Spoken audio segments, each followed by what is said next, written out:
বন বিভাগৰ লোকে গছ পুলি ৰোপণৰ ক্ষেত্ৰত যিসমূহ কাম কাজ আৰম্ভ কৰিছিল সেই কাম কাজত বাধা প্ৰদান কৰিছে এইবাৰ নগাই।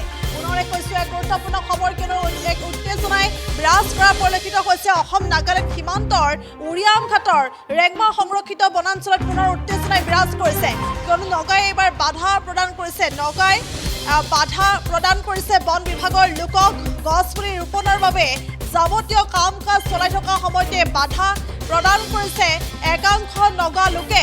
আৰু লগতে উল্লেখ কৰিব লাগিব যে দ্বিতীয় পৰ্যায়ৰ যি উচ্ছেদ চলিছিল ৰেংমা সংৰক্ষিত বনাঞ্চলত, সেই সময়ছোৱাতো নগা লোকে একাংশ নগা লোকে কেনেদৰে আচলতে উত্তপ্ত পৰিস্থিতি বিৰাজ কৰিছিল সেয়া সকলোৱে জানে। তাৰ পাছতে পুনৰ এনেদৰে উত্তেজনা দেখিবলৈ পোৱা গৈছে।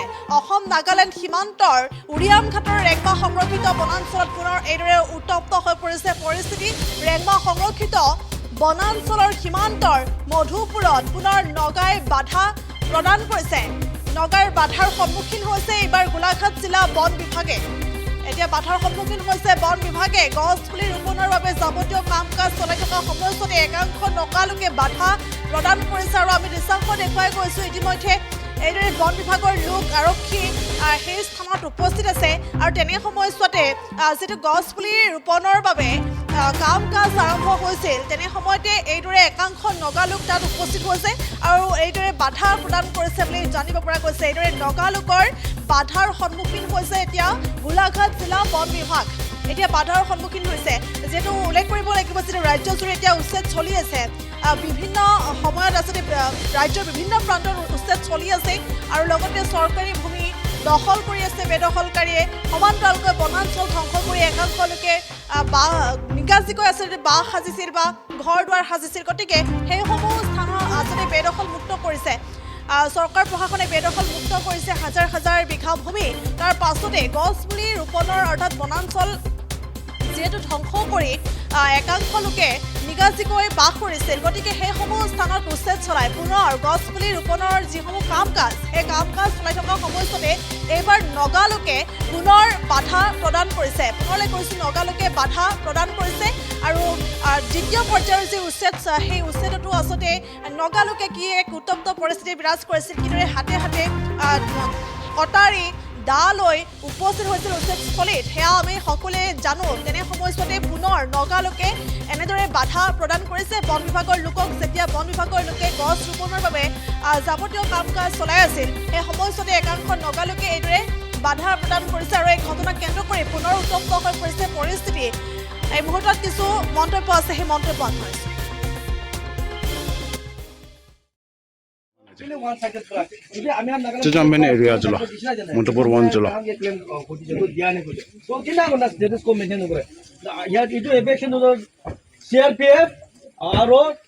নাগালেণ্ড পিএম আসাম পিএম দুটা মিলাই কিনে কোঅৰ্ডিনেট কৰিব কৈছে। এইটো ষ্টেটাছ কো মেইনটেইন নকৰাৰ কাৰণে আমি এইটো কাটি থকাটো পাব্লিক পুৰা ৰখাই আছে।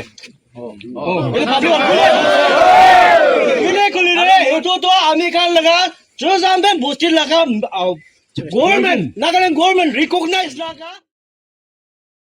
হয়, এই ক্ষেত্ৰত আমি অসম চৰকাৰে যেতিয়া উচ্ছেদ কৰিব লৈছিলে তেতিয়াও আমি অসম চৰকাৰক আমি ধন্যবাদ জনোৱাৰ লগতে আমি বিভিন্ন সময়ত প্ৰতিটো দল সংগঠনে অসম চৰকাৰক দাবী জনাই আছিলোঁ যে উচ্ছেদৰ সমান্তৰালভাৱে যিসমূহ আমাৰ উচ্ছেদ কৰিছে উচ্ছেদস্থলীসমূহ এটা জীৱন সম্পত্তিৰ নিৰাপত্তাৰ কাৰণে এটা ব্যৱস্থা ল'বলৈ আমি প্ৰশাসনক দাবী জনাই আহিছিলোঁ। তেওঁলোকে এই ক্ষেত্ৰত আওকাণ কৰাৰ পৰিপ্ৰেক্ষিতত যোৱাকালি আৰু দুদিনমানৰ পৰা দেখিবলৈ পোৱা গৈছে যে যিসকল আমাৰ উচ্ছেদ কৰা হৈছিলে সেই স্থানসমূহত যেতিয়া গছপুলি ৰোপণ কৰিবলৈ গৈছিলে তাত বিভিন্ন ধৰণৰ নগাৰ লোকসকলে আহি পিনি অসম চৰকাৰৰ প্ৰশাসনীয় বিষয়া পুলিচৰ লগত হতাহতিত লিপ্ত হোৱা আমি ইতিমধ্যে দেখিবলৈ পোৱা গৈছে। এতিয়াও আমি অসম চৰকাৰক দাবী জনাইছোঁ যাতে যিসমূহ উচ্ছেদ কৰিছে অসম চৰকাৰে আমাৰ নিজৰ ভূমিতে যদি নগাই আহি পিনি বাধা দিবলগীয়া হয়, এটা বৃহৎ পুলিচ বিভাগ থকাৰ পৰিপ্ৰেক্ষিততো তেওঁলোকে কেনেদৰে আহি পিনি ইয়াত তেওঁলোকে বাধা দিবলৈ পাৰিছে।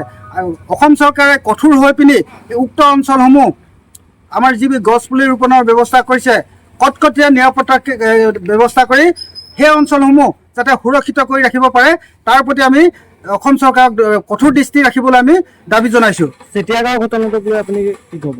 হয়, আৰু এটা দেখিবলৈ পোৱা গৈছে যে অসম নাগালেণ্ড চৰকাৰৰ পৰা যিখন জাননী প্ৰেৰণ কৰিছে, কিন্তু নাগালেণ্ড চৰকাৰৰ পৰা দিয়া নাই।